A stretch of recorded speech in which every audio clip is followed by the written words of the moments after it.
అంటే మనం ఖర్చు పెట్టేది కూడా మన మతం ముందు బోధించింది మన ధర్మం ఏదైతే మానవ సేవే మాధవ సేవ. నువ్వు రోజు గుళ్ళు చుట్టూ తిరగక్కల్లా మంచిది. ఇందాక నేను మన హాస్పిటల్కి ఇక్కడ ఈ గుడికి వెళ్ళినప్పుడు కూడా త్వరలోనే మేము డిస్పెన్సరీ కూడా స్టార్ట్ చేయాలని అనుకుంటున్నాను. నేను కూడా స్టార్ట్ చేస్తున్నాను త్వరలో.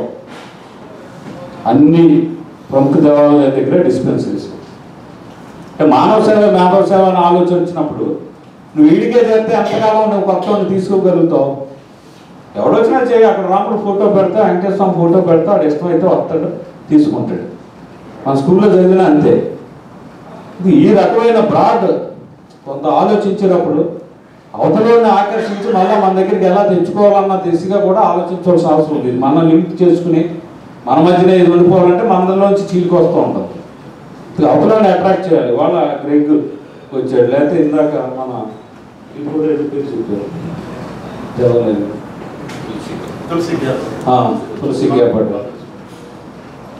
ఇప్పుడు ఇలా కొత్తగా మనం తీసుకురాగలిగితే ఎగ్జాంపుల్ అక్కడ చూపించి మన కన్వర్షన్ ఆపగలుగుతాం. అది ఇది దేవుడి సొమ్ము.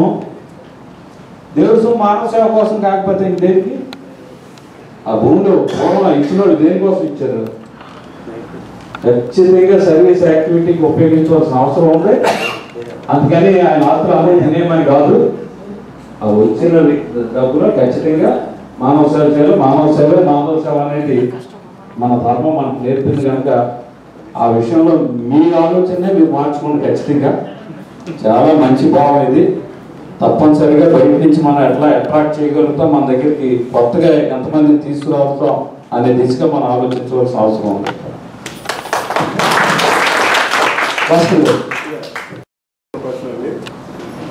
ఇది ప్రశ్న ఏంటిదంటే, ఓకే బ్లాక్ మనీని అరికట్టాలి అని అనుకుంటున్నారు, అందరూ చెప్తున్నారు బ్లాక్ మనీని అరికట్టాలి అని చెప్తున్నారు.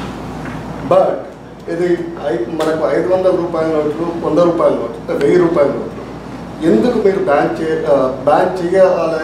చేయాలి అని అనుకోవడం లేదు? మోడీ గారి సబ్జెక్టు ఇది. మోడీ గారి సబ్జెక్టు అయితే ఇప్పటిదాకా మనల్ని పరిపాలించిన ప్రభుత్వాలు బ్లాక్ మనీనే కాదు, అలా మన కిడ్నీలు కూడా అమ్మేసి ప్రభుత్వాలు అనేవాళ్ళు మన తెలియకుండా. అందువల్ల వాళ్ళు దాని కోసం చేశారు. రాబోయే రోజుల్లో అసలు బ్లాక్ మనీ ప్రశ్నే లేకుండా 100 రూపాయలు కూడా రద్దు చేయాలని మోడీ గారు ఆలోచన చేస్తూ ఉన్నారు. Only electronic card. అందుకే దీనికి అనుకూలంగా ఆయన ఈ మధ్య కాల్ ఇచ్చారు బ్యాంక్ అకౌంట్స్ది. దాని పేరు ధన్జన్ అని అకౌంట్స్ ఓపెన్ చేయాలని ఒక కాల్ ఇచ్చారు. ప్రతి 2000 మంది జనం ఉన్న చోట ఒక బ్యాంక్ ఉండాలి ఖచ్చితంగా అనేది న్యూ ఎంప్లాయ్మెంట్ జనరేషన్. దాంతోపాటుగా అందరి అకౌంట్ ఉండాలా. రాబోయే 1 yearలో 100% ఎలక్ట్రానిక్ కార్డు ఉండాలా. కూరగాయలు కొన్నా నువ్వు ఎలక్ట్రానిక్ కార్డు వాడాలా. నాణ్యాలు తప్ప నోట్లు లేని రాజ్యాన్ని తీసుకురావాలని ఆల్రెడీ ఆయన డిసైడ్ అయ్యడం. అతి త్వరలోనే మీరు చూడబోతున్నారు.